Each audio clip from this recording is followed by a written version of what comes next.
ഇങ്ങോട്ട് വരണ്ട. ദുബായാണ്, ഇവിടെ എല്ലാം കിട്ടും, എല്ലാത്തിനും ഇവിടെ സ്ഥലമുണ്ട്, ഇവിടെ സംവിധാനമുണ്ട്, ഇവിടെ സേഫാണ്, ഇവിടെ ഫുൾ പ്രൂഫായിട്ട് നമുക്ക് പലതും ഉപയോഗിക്കാന്നൊക്കെ വിചാരിച്ചാൽ this is not your land. ഗൾഫിലേക്ക് വരുന്ന കുട്ടികൾ ഇവിടെ വന്നിട്ട് കുടുങ്ങിയിട്ട് പിന്നീട് ഇതുമായി ബന്ധപ്പെട്ട് ആളെ കാണാൻ പറ്റുമോ, കണ്ടെത്താൻ പറ്റുമോ എന്നൊക്കെ ചോദിച്ചു ഒരുപാട് സംഭവങ്ങൾ ഉണ്ടായിട്ടുണ്ട്. എന്താണ് അവർക്ക് കൊടുക്കാനുള്ള മെസ്സേജ്? ഇങ്ങോട്ട് വരണ്ട. നിങ്ങൾ സിനിമയെ കണ്ട് ഇത് വലിക്കുന്നതും മറ്റേ കഞ്ചാവ് പിടിക്കുന്നതും കള്ള് കുടിക്കുന്നതും പുക വലിക്കുന്നതുമായിട്ടുള്ള ഒരു കൾച്ചർ ഇല്ലാത്തൊരു രാജ്യമാണിത്. ഇവിടെ ചോര നീര് ആക്കി വിയർപ്പ് നാക്കിന്റെ തുമ്പത്ത് തട്ടി അതിലൂടെ ചോറ് കഴിച്ചിട്ട് കിടന്നുറങ്ങുന്ന പ്രവാസികളുള്ള നാടാണ് ഇപ്പൊ വരുന്ന ഈ ജനറേഷൻ.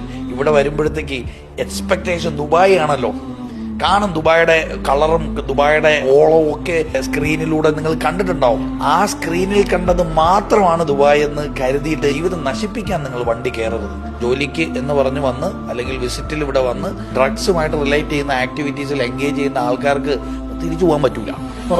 കോൺസിക്വൻസ് ഫേസ് ചെയ്തേ പറ്റുള്ളൂ. പുറം ലോകം കാണില്ല. ഇത് കൺട്രി ഈസ് ഡിഫറെന്റ്. നാട്ടിൽ ചിലപ്പോൾ ഊരിപ്പോവായിരിക്കും, ഇവിടെ അങ്ങനെ ഊരിപ്പോവാനൊന്നും പറ്റില്ല. ഇവിടുത്തെ സിസ്റ്റം അത് അനുവദിക്കില്ലെന്നേ.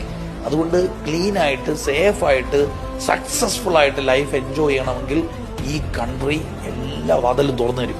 ഫ്ലൈറ്റ് എടുക്കുന്നുണ്ടെങ്കിൽ സ്വപ്നം കാണാൻ ഫ്ലൈറ്റ് എടുത്തു, സ്വപ്നങ്ങൾ നടത്തി തരാൻ ഇവിടെ ഭരണാധികാരികളുണ്ട്, സ്വപ്നങ്ങൾ നേടിയെടുത്ത് തരാൻ ഇവിടെ കച്ചവടക്കാരുണ്ട്. അല്ലാത്ത പക്ഷം this is not your country.